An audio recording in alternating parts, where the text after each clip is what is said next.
I'm watching this Giants game and I'm like, wow, the New York Giants look legit. And I can't help it, but when you hear guys like Rob Gronkowski saying that the only coach he would unretire for is Brian Dable, they got boys playing. I mean, I'm seeing Tyrod Taylor out here throwing bombs, all right? They're making the Panthers look like a bunch of, I guess, Cubs. I don't know what baby Panthers are called. But I want to hear your thoughts down below. If you're a New York Giants fan, what do you think? This team is probably the best looking team since that's 2011 Super Bowl champion team, if we're going to be honest. And guys, we could talk about, the Saquon situation and all that, but nah, that's going to be solved. That's fine, okay? I'm not worried. And I think what we've heard the latest from Pro Football Rumors is that the Saquon Barkley saga has, as of right now, the Giants gave the 6-year running back a small incentive package to report to training camp on time, and Barkley is tied to the $10.1 million franchise tender. Twists and turns have emerged on the way there, but Saquon Barkley made comments regarding the Giants side leaks that came out of these negotiations. So as of right now, what we're hearing is that it seems to be that, Saquon Barkley is going to be there. He's, we knew he was already there, but he's mentally there. He's not being a Jonathan Taylor. That's what I wanted to let you guys know. It seems like it's all figured out there. You guys are probably way more up to date with that. Let's just get right into it, and it's why this team is going to be great this year. Let's talk about it. All right. And this is a team that right now, we look at them. What do they need to do? It's Daniel Jones, baby. Okay. This is crazy. He cut his interception total to 5 last year, second lowest in the NFL among quarterbacks who threw 250 plus pass attempts. He also rushed for 700 plus yards. White boy. Nobody's outside of Giants fans. And so my neighbors were Philadelphia Eagles fans growing up. So I watched a lot of NFC East football growing up. So people outside the NFC East just don't realize how athletic Daniel Jones is. Probably top 10 rushing quarterback in the league. And they signed him to that 4-year, $160 million deal. So they need to, continue. Yes, there's no, the problem is, and we'll all admit, is that there's no besides Saquon Barkley, there's no Stephon Diggs or, Justin Jefferson, DeAndre Hopkins, wide receiver for Daniel Jones. Okay. But for me, I think they did a really, really good job in terms of their offseason that they've had this year and keeping the players like Sterling Shepard and Darius Slayton. Okay, those were guys that I think it was important that they kept, and also bringing back Matt Breida on the offense side. Isaiah Hodgins was another guy. Lawrence Cager, who's a tight end, someone that I'm very excited.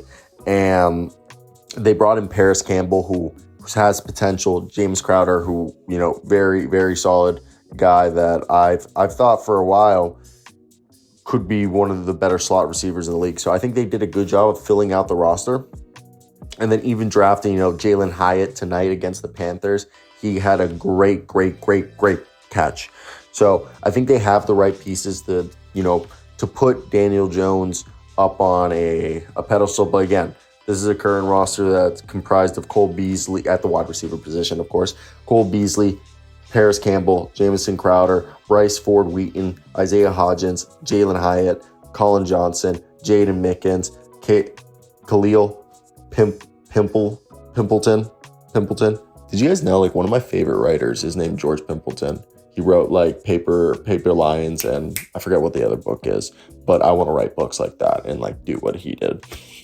Wandale Robinson, who I was so big on coming out. Sterling Shepard, David Sills, Darius Slayton, and then you go over to, of course, Darren Waller, Lawrence Cager, Daniel Bellinger, Chris Merrick, and Tommy Sweeney and Ryan Jones. So and so for me, right there, they don't have a bad receiving corp. It's more of like they have a collection of receivers instead of having multiple dominant receivers. So I think it's still a better receiving corp than people are giving them credit for. But Daniel Jones and this team, I think, is ready for that jump.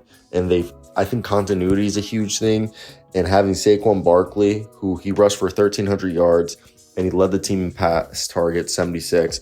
And the other thing is, like, there's no disrespect, but like they still don't have a number one receiver. But with Saquon Barkley, Darius Slayton, Sterling Shepard, Darren Waller's another huge one, which I think he did a really good job of going out and getting. Like, there wasn't a big market for, like, DJ Moore was the only other guy that was traded in terms of pass catchers that were like really good. And I think DJ Moore like was out of the realm that the Giants wanted to pay. So they got Darren Waller on a steal.